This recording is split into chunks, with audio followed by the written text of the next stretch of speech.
Welcome, everybody, to our first webinar of the school year. My name is Nhs, and I've served as a chapter advisor for 11 years, and I'm currently on the advisory council representing the Southwestern region.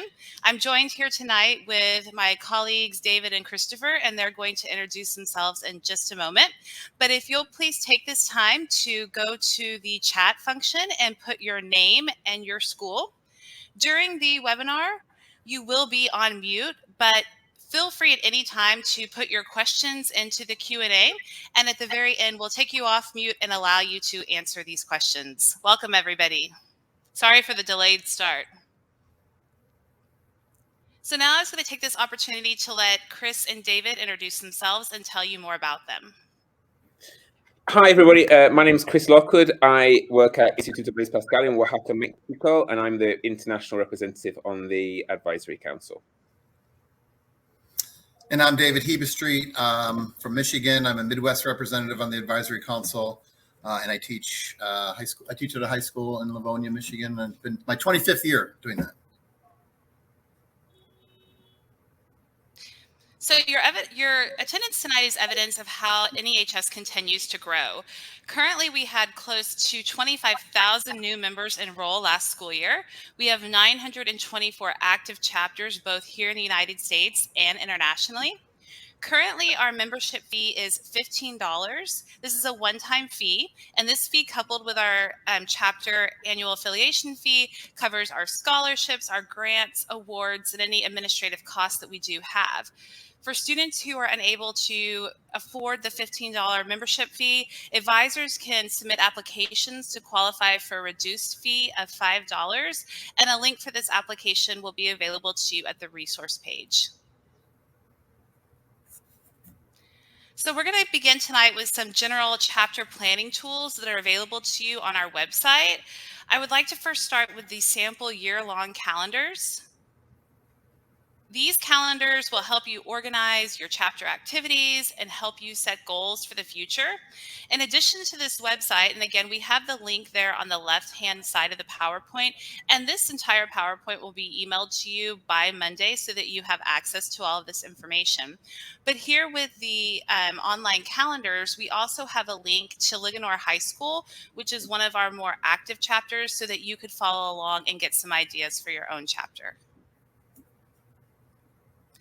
Another resource we have available for you is the chapter checklist. This is a comprehensive list of all of the tasks to be accomplished, complete with an Excel spreadsheet for those of you who like to track your progress.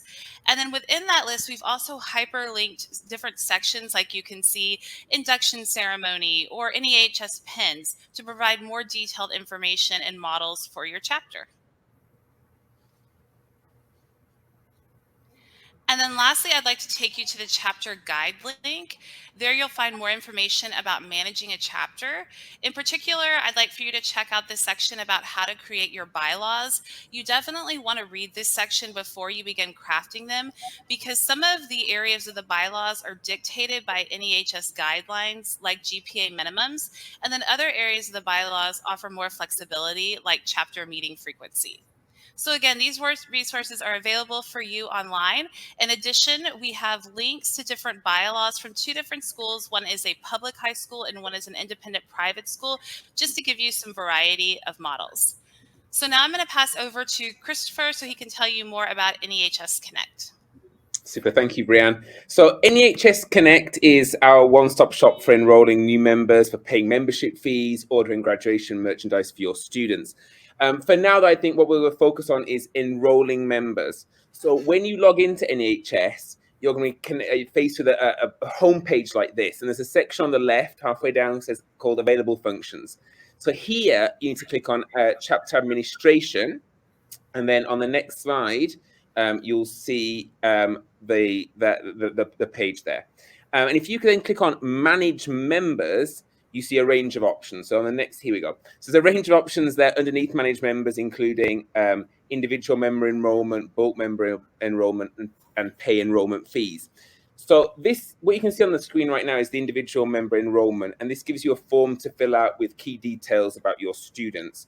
If you have a very small group, or a lot of time, this may be a really, really good way to enroll your members. If not, the bulk member enrollment on the next page will allow you to download an Excel and you can a template, and you can fill it out with student data. So I don't know if Naaman, we can move to the next slide. So here you can see there's the link to download the Excel template file, and there's some YouTube tutorials available to help you if you need that with this process of uploading them. So once you've completed your Excel, you upload it to the website, and then you'll be able to see all your students. It will open a list for you. This is the point at which you need to check the spelling of names. When it's really important that we have the names of your students correctly, because the NHS Central Office generates member certificates, and once they're mailed out, it's very difficult to obviously to change them. So once you get your students uploaded, you can click on Pay Enrollment Fees, and there you can select the members you wish to enroll, and you can choose to pay via credit card or check. Once that's obviously processed, you get a receipt, and your student certificates wing themselves towards you in the mail. The last thing to mention here is the chapter store. So this is a store which is only available to chapter advisors and requires a password, which is shown on the screen where the link is. So when you click on the link, this opens another web page, and you're able to see a selection of graduation merchandise. And in the menu on the left, you can see the options for clothing and group orders too. So again, then you can pay via credit card or check. Now, any support you need with NHS Connect or the store can be dealt with by the staff at the central office. They're computer whizzes, and they can give you all the help you need. Okay, so the next thing I'd like to talk about is the Chapter Spotlight project. So this is one of the newest projects from NEHS. The origins of this lie in the fact that we know that hundreds and hundreds of chapters all around the world are doing amazing things at local, state, national, international level. And we here at NEHS want to celebrate those achievements as well. And we want to recognize the efforts being made by both the students and the teachers who work as chapter advisors, and share them with our community on a wider scale. So there are 3 submission windows during the year for you to share any material you wish. That could be short text, it can be photos, it can be videos of the activities that you've done. And these submission windows are the same as the writing competition submission windows. I think Dave's going to explain those in a moment. But for now, though, it's suffice to say that there is one in late fall, one in late winter, and one in the spring. At this point, I think it's probably important to mention that we'd welcome any projects that fall within the 3 categories mentioned here. So it's chapter innovation, academic motivation, and community engagement. On the website, under the chapters sort of tab, you'll find a description of each one and some suggested activities in case you need some ideas to begin the year. And in terms of awards and recognition, the best submissions are going to be shared with the NHS community on NHS social media and in the NHS newsletters. And those chapters who are featured will receive a $50 award and a certificate from NHS too. So we really do hope that you can keep this in mind throughout the year and send us the material so we can share and celebrate the excellence that we know is occurring in all your chapters. So I'm going to hand on to Dave, who's going to talk to you about the writing competitions. Hello, everybody. We have a lot of competitions and opportunities for chapter members to take part in. The very first one is the Intellectual Freedom Challenge Contest, which coincides with the Banned Books Month, and asks sophomores and juniors to respond to a prompt, respond to the idea of censorship in an essay format. Personally, I can't think of a more important thing for students to be doing at the beginning of the year, but discussing this important issue and the idea of we all know that censorship is really controlling thought. And so students just discussing this, even short of them submitting an essay, it's still important work inside the chapter for them to be discussing this. And then hopefully that work in the chapter does push them to submit for the contest. But the dates of this are coming quickly. The window opened on September 6th for this, and it closes October 3rd. These essays are read and evaluated by college professors, and this is the contest that kind of kicks off the year. Next, to talk about the writing contests. There are 3 of them. They're super competitive with lots of entries every year. They give chapter members a chance to explore different genres. This first one of the year is a flash fiction 6-word story. And that is, we're going to take a look at the dates when we go to the last slide in a little bit here. But these entries are evaluated by advisory council members. This first one's 6-word story. We know, I think we can all agree that the first one is credited to Ernest Hemingway with For Sale, Baby Shoes, Never Worn. And that's kind of the start of the 6-word story, the 6-word memoir. That's the first writing contest of the year. The second and third genres are going to be posted very soon. And the last thing I want to talk about is the Common Reader scholarships. This year's Common Reader is Beautiful Country by Tien Julie Wang. And this is for seniors. And it asks them to read a common text and to respond to it, to select a prompt to respond to. The prompts are generated by advisory council members.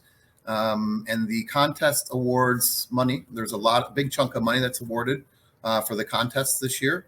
The rubric will be exposed in early December for this, and then the prompts are developed a little bit before that. So in November, the prompts are developed, and the rubric is exposed in December. And those are the wonderful writing opportunities and contests that we have in NEHS, and we're looking to inspire students to have their voices heard and to publish and to get on that train a little bit.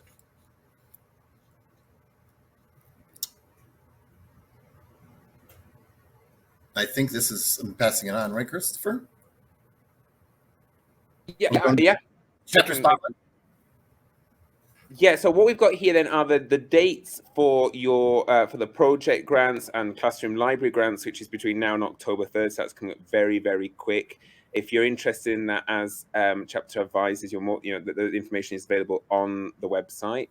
There's a second window, March 13th to April 10th for project grants, and the summer study awards for juniors who will be seniors. So if they're planning to go and take an English-related course during the summer, they can apply for some support there, from financial support from NEHS. And advisor grants for chapter advisors in various fields is an ongoing application throughout the year. And this is the deadline for this is award spring, which is where students will upload their essays for the intellectual freedom challenge. And the deadline for that, again, like Dave said, is October 3rd at 11:59 p.m. Central Time. And then this is a comprehensive list of all of the writing contests and awards, both for chapter members and for advisors and other faculty as well. So you can see this comprehensive list. This will be, as we've said, this whole PowerPoint will be sent out to everyone, and you can take a look at all this. But we have all the dates listed here in comprehensive fashion in one place for you, one-stop shopping. And this last slide is just a group of resources here that you'll find very helpful. We've talked about many of these things today, but you can click on these, or you can get information from these links or from the people associated with them here. So you'll get this on Monday. So I think we're ready to move into the Q&A portion of the webinar. First, I wanted to give a shout out to another advisory council member who is here in the chat, and that is Jim Brady from New Jersey. So Jim, thank you for joining us today. And again, just a reminder, if you'll go up to the upper right-hand side and next to the chat box, you'll see the Q&A box. And please feel free to put your question or your comment there if you would like. And then Dave will read those out to us, and then Chris and I will do our best to answer them. Yeah, and the first one here is what happens at an induction. I can answer that. I think, as I talked about the diplomas, the certificates that will come from NEHS for new students. So you, in your chapters at your schools, will receive a packet of new certificates for newly enrolled students, and those students need to be inducted at an induction ceremony.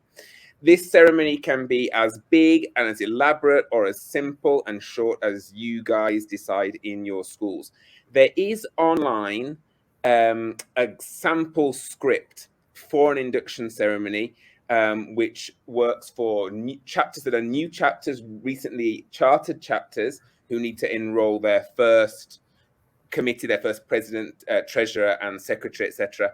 And then for following years where secretaries and treasurers and presidents pass on to other students and they induct the students. So that's all available online as a guide. But again, like I said, it's very flexible, and these induction ceremonies really can represent the personality of your chapter and your school. Yeah, and they can be fun. They can be fun, and they can be different. Like Chris said, they can be very unique. And I know that we've had some fun with that at my school. So the next question is, what are some of the projects that advisors apply for? I think we're talking about grants and stuff, right? Do you want to elaborate on the grants, Chris? And maybe talk about the journal that you did? Yeah, so basically there are a range of awards that are available, grants that are available to advisors for various activities, which can be professional texts that you might use to help with your teaching, access to speakers, presentations, things like that. Going to conferences, there's a certain amount of money available for those advisor grants. There are also grants available for chapter projects, and these chapter projects can be service projects, projects that work with broaden language and literature appreciation, activities that work with people within the local community, and they're basically unlimited as long as they relate to English and literature and English language in some way. In my case, at my school, during the pandemic, we created a journal, an online, well, sort of a digital journal of student writing about pandemic experiences with participation from kids in 15 countries. So that was a really nice project that we've done. Last year, we did a project to make a mini conference for students at the school, which was also a really good opportunity for the kids to produce work themselves. So basically, what we can say there is that the projects, the options are unlimited. Each request is analysed and evaluated on an individual basis, and we welcome new ideas. So any ideas that you and your students have, you can submit that for potential grant funding. Excellent. The next one here is. I was looking on the NEHS website, and it was talking about the officers like president and vice president, et cetera. Do we have to vote each other for that? So that's a good question. I know for my school, when I first started, I had a president, a vice president, and a secretary, and the students did vote on the member that they wanted to be in those roles. But we do not have anything that I'm aware of in the bylaws that mandates how you select your officers. And that can change as well. Like I realized that I didn't really need a treasurer like I thought I would, and was just kind of giving these traditional roles, and then realized that my chapter would be much better served by having a president and then a campus and community service coordinator, because we try to partner with the lower school and other neighboring elementary schools. And so instead of a treasurer position, I realized that I needed someone to take a leadership position within the campus coordinating. So you do have freedom as far as what type of leadership you want to have and how you elect that leadership. Yeah, and in my school, we're a relatively new chapter, and we had like 35 students that first year that were inducted, and they all voted for who they wanted to be their leadership group, and it was five positions. And then once those 5 were named, they got to pick what position they wanted based on, or they figured out amongst themselves what position they were going to be in. So again, that's giving them a little bit of autonomy inside of that, which is really nice. So, but again, like Brianne said, you can do it however you want within reason. I think there's also the opportunity to have different people in different roles during different semesters as well. So you don't need to elect somebody for the whole year. Those roles can change if you have a lot of students who want to participate in those leadership positions. And don't we always find the case that the ones that want to be part in the leadership positions are the most busy kids in the school, right? Anyway, they're doing everything else. So it is good to have that, like you said, that to fall back on. So the next one is, can I pay the $15 myself, or does a parent have to do it? I think that's talking about the membership fee. Do you mean, I'm not sure if they mean for a student, but Christopher, you want to take that one? Yeah, so the payment is made in general by the school. It's often the easiest and most logical way for everything to happen. It allows us to generate batches of certificates for students as well. So in most cases, the $15 is something the students pay to the school, and the school transfers or pays to NEHS. And that is probably the most efficient way of making the payments. And you know, all that money can be collected by the treasurer, and the treasurer can deal with that with the chapter advisor. And in the past, I have paid for myself. I would have the students bring me the money, and then I would use my credit card to avoid having to go through the process of filling out the purchase orders. And so you always run the risk of someone maybe not bringing the $15. But again, if you set the deadline and that the dues are due by this particular time, then if they don't pay the 15, you can go back and add them at a later time. You don't have to do the entire batch at once, but it does make it easier, as Chris was telling us, to enter the batch through the Excel spreadsheet. And I'm pretty sure that on the other side, on the NEHS staff side, it's much easier when you do it with the credit card, if you can, than the other way around. It's just quicker for them and easier. So, our next question is, can students join in the beginning of the year? So you really get the opportunity to decide when you're going to do your, first of all, how you're going to invite members, if you're going to have an open invitation, or if you are going to invite members based on a GPA. And again, as I mentioned in my presentation, the minimum overall cumulative GPA for all of the courses needs to be a 3.5, but you're allowed to really decide what you want to do with your English GPA requirements. For example, my overall cumulative English GPA requirement is a 3.7. And we have chapters that invite students at the beginning of the year. We have chapters to invite students at the end of the year. Same with the induction ceremony. It doesn't have to take place in the fall or the spring. We have found that if you are going to induct in the fall, that oftentimes it's better to invite students to be members in the late spring. That way you can have if you're going to have elections for officer positions, you can have that done and taken care of. And that way, if officers want to meet and plan some stuff together during the summer, they have that opportunity. And then your officers are already established, so that they can serve as leaders during the induction ceremony. Wonderfully comprehensive answer. Thank you, Brian. Next one is, with the fee reduction, we get an application. Have the student fill it out. Then what happens after that? So how do they process the fee reduction? So that application gets passed to the NEHS director and the NEHS advisory council, and those cases are looked at on an individual basis, and then we will get back to the student and the chapter advisor with the information. Is it the student that fills it out, Brian? I was going to say, actually, the advisor will fill that out on behalf of the student and submit it. Yeah. Next one is, can we come back and watch this recording if we missed anything? The answer to that is yes. You're going to get on Monday. You'll have an email of the PowerPoint presentation or the slide presentation, and at some point, I believe the video will be transcribed and put up as well. Is that right? Yeah.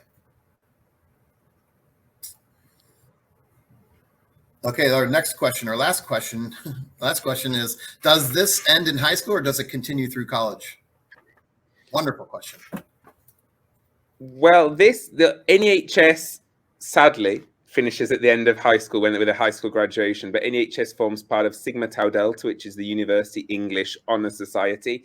So if you were an NEHS member, you can, and you go to a university that happens to have a Sigma Tau Delta chapter, you can continue participating in Sigma Tau Delta activities by joining the chapter at your university. So you can, this process, the sort of engagement with literature that NEHS provides you throughout high school can continue at university level. Absolutely, that's a really good question, and we'd be very happy if the students who are NEHS members enroll in the Sigma Tau Delta chapters when they reach university level. That's the plan, right? Yes. Well, that's the end of our questions. I don't know if we wanted to open up. Are we opening up this to talk with more questions, or right now? Naaman, do we have the capability to unmute the microphones for additional questions? Or if anyone just wanted to say hi.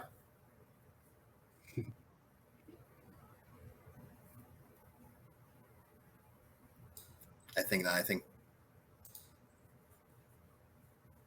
Oh, something I did want to bring everyone's attention to, Elfie, she works in our central office. She's on the chat. She wanted to remind us that in addition to Sigma Tau Delta, which is the university level English Honor Society, there's also a 2-year English Honor Society called Sigma Kappa Delta. So there's a lot of opportunities for students to continue their work in the English Honor Society as they graduate from high school. And Naaman says yes. And so if anybody would like to ask a question instead of typing it into the Q&A, we can leave a few minutes for that.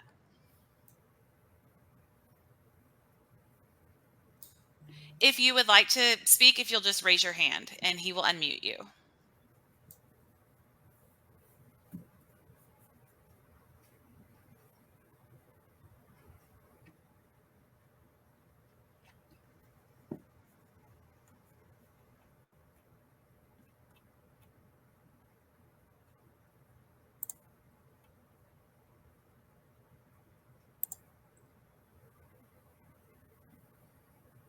Welcome, Zoe.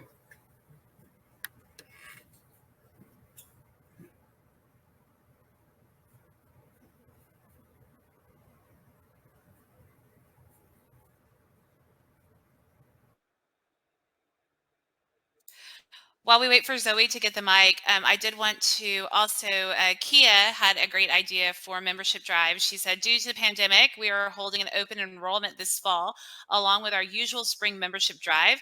This way, folks that were behind can have a chance this year. And I think that's a great idea.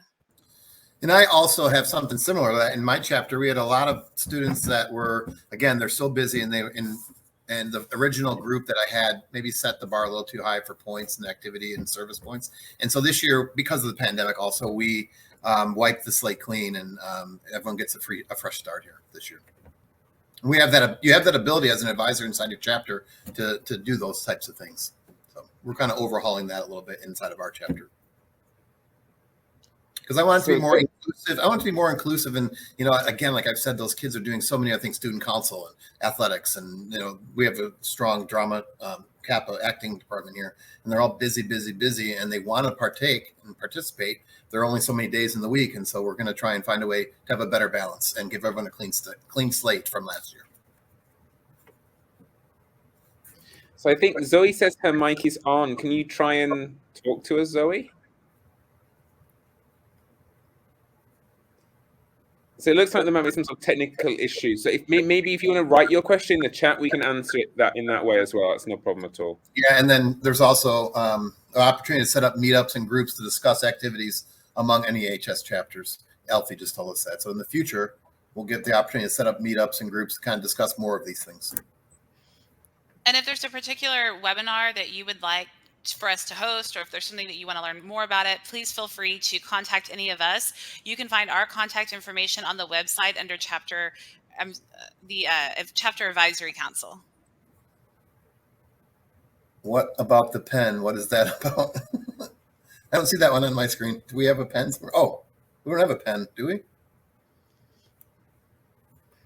I don't know, Zoe. I'm not sure about that one. Anyone, Christopher, Brand, you know anything about that?